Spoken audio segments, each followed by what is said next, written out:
Pitong card para kay House Speaker Martin Romualdez. Ito yung hinaharap, nangyayari, mangyayari at kasalukuyang hinaharap o pangyayari. No? 1, 2, 3, 4, 5, 6, and 7. Yan. Ito yung 7 card na sinasabi natin na maaaring nagaganap na nangyayari sa kanya ngayon, sa kasalukuyan, hinaharap, at paparating. Okay? Are you ready? Okay.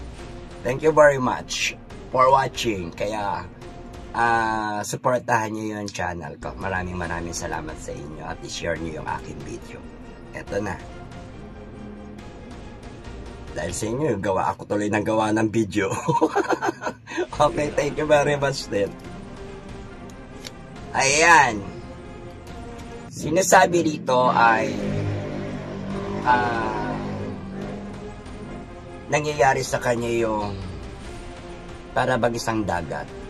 Kinukunan niya ng tubig at tinatapon or sinasayang o nasasayang. Gaya ng isang financial, pera o salapi na habang may bukal, may nakukuha siyang pera, ay marami rin nasasayang na pera. Ayan ang sinasabi. So, walang kapaguran sa pagsalok ng kanyang biyaya o buhay. Tubig, buhay din yan. Financial, yan, no? Kabuhayan, or yan, kaban ng pera, no? Ayan, kabuhayan, tubig, o kaban ng pera. No, nakikita nyo to, yan ay may butas at this is the bad sign na meron siyang butas. O ibig sabihin hindi magandang pamamaraan ng pagkontrol ng pangkabuhayan or kaban ng pera ng bayan. Yan. Kaya siguro nagiging talagang mga issue yan. Saka magiging issue talaga yan sinara. Malaking problema. Kasi salok siya ng salok, tapon naman siya ng tapon. Yun ang sinasabi dito. Ano? O tinatawag natin na pagsasayang. No? Pagsasayang. Ayan. Salok ng salok, pero tapon ng tapon. Nasasayang. Hindi niya alam na nasasayang lang yung mga pera. Pero mahuhubaran at mahuhubaran siya. Ang sinasabi dyan, para siyang walang dahil. Para mawawala lahat yun sa kanya. Yung para siyang mahuhubaran after all niya. Hindi niya kasi namamalayan yung ginagawa niya. Nasalok siya ng salok, tapon ng tapon, pero wala siyang damit. Ayan, bold or tinatawag natin na wala kahit ano, wala siyang suot. Ibig sabihin niya, anything and everything and saka yung mga bagay-bagay mawawala sa kanya. Maaring wala na siya. Walang matitira sa kanya dahil sa pagsasayang niya. No? Yan. And next card. Yan. Eto, nakakatakot. No? Yan. Meron palang mga nagko-control sa kanya, no? Lalo na kinokontrol niya para siyang eto siya. Ayan. The devil, no? Parang kinokontrol niya yung mag-asawa. Ayan. I think hindi ko alam or kayo na yun nakakalam kung sinong mag-asawa to, no? Ito si Martin Romualdez na para bang may kapangyarihang kontrolin itong dalawang mag-asawa, pero that is the negative control. Ibig sabihin nito, hindi galing sa mabuti yung pagkokontrol o masama. Kayo na, tumingin nito. O, anong pinakikita? Ayan. So, pinaglalaroan niya yung dalawang mag-asawa o kinokontrol din sa pamamagitan ng mga hindi magagandang gawa. Yan Kayo na mag-isip kung sino yung dalawang mag-asawa na to. At ito si House Speaker Martin Romualdez. So ayan. Ibig sabihin, kontrolado sila ng demonyo. O kaya tinatawag na spirit. Kontrolado. May nagko-control sa kanilang demonyo. O ibig sabihin, bad spirit or tinatawag natin na bad sign. No? That is the devil sign. Yan. Yan o, tingnan nyo ha. Yan ha. Alam ko na may papasok sa inyo yan na dalawang mag-asawang kontrolado rin nitong demon. Ano, yan. Yan. So, tatlo silang mas parang nagkakaroon ng di magandang pag-control or bad control. Base ito sa lumalabas sa tarot card. Ito yung nangyayari. Ano?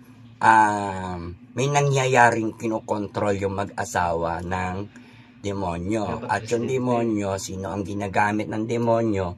Kundi si House Speaker Romualdez. Yan. Parang ganun yung nangyayari, no? So, wag niyo po ako anihin ha. At ito po ay nandito lang sa tarot card, ano? Base ito sa hinaharap. Ano? Control or yung nangyayari sa kanya. No? Kasi itong card na to para sa kanya. And next card, Nakaw! Ayan na. Pati ako na kikilabutan na sabi ko na napakaraming lalaman. Mapo-fall down, no? Ito na, lumalabas na naman yung palasyo sa sabog. Kumbaga, magbabagsakan yung maraming mga babagsak o maaalis sa palasyo. Ayan. Kasi tatamaan na yung palasyo. At saka maaaring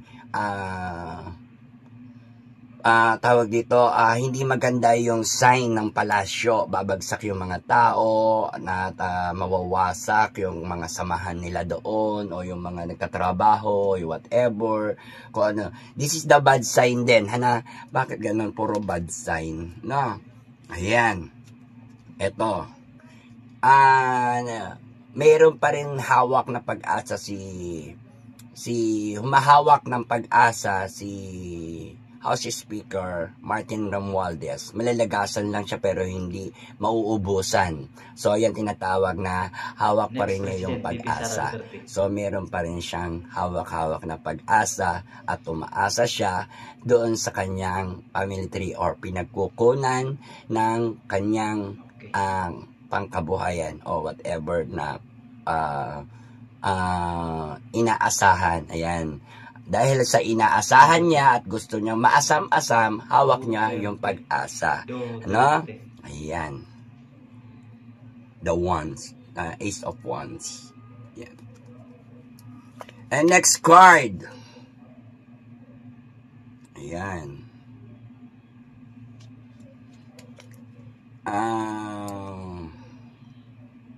Merong dadating na unexpected na hindi ko alam kung anong klaseng invitation to ha. Invitation, unexpected document, or tinatawag natin na pwedeng paanyaya. Yan. No? May darating sa oras ng siya'y malulungkot or siya'y biglang may darating na paanyaya. I don't know kung ito, pero ito ay involve lahat doon sa kanilang status or character doon sa pagiging House Speaker niya or tinatawag na katungkulan doon sa parang may darating sa kanyang invitation or tinatawag na malaking invitation issue or I don't know kung baka Supuena or whatever na darating. Ayan. No? At makakaramdam siya ng kalungkutan. Makakaramdam na mag-isa siya. Makakaramdam siya ng mga bagay-bagay na ine-expect niyang pwedeng mangyari sa kanya. Ayan po. Isang document, invitation, or tawag natin na warrant, subpoena, whatever, ganon. Ayan. Ayan, padadalhan po siya. Ayan. Actually, meron na rin siyang mga subpoenang natanggap. Hindi ko alam kung anong klase ito o anong cases, pero hindi ako naninira ha. Hindi ako Kasi dito 1, 2, 3. So, para pang-apat to sa mabigat na cases na harapin niya.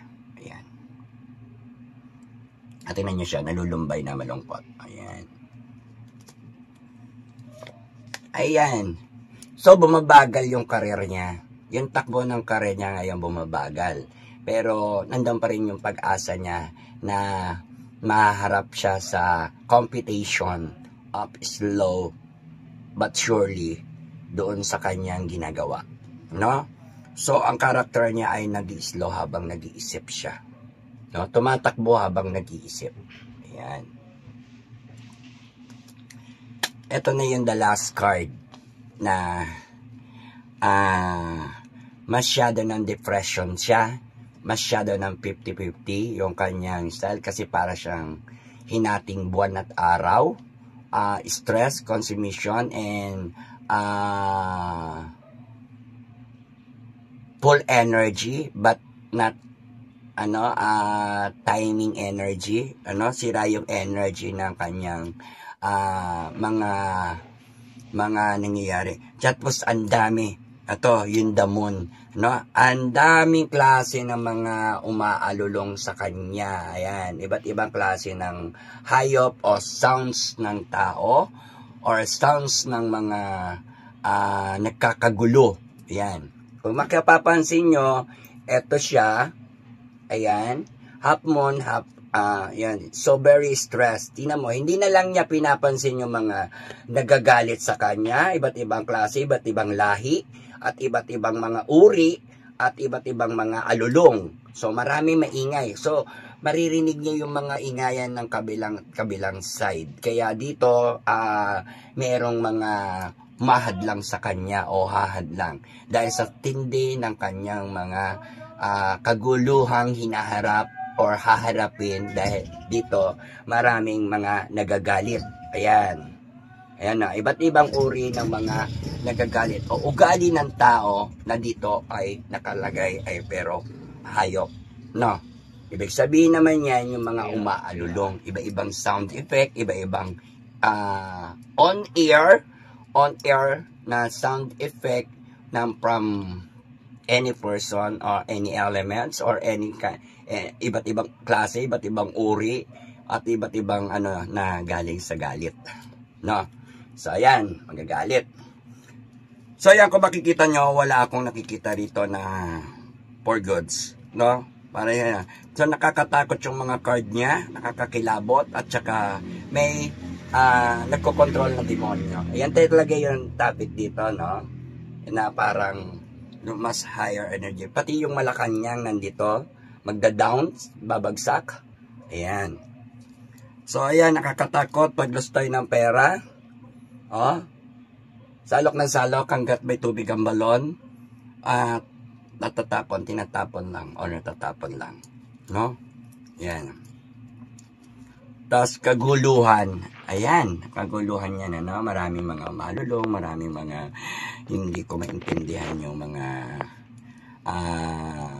malalalim na mga pinaglalaban ng mga taong bayan para sa kanya. I don't know kung whatever kasi that is the politics style or that is the politics system and that is the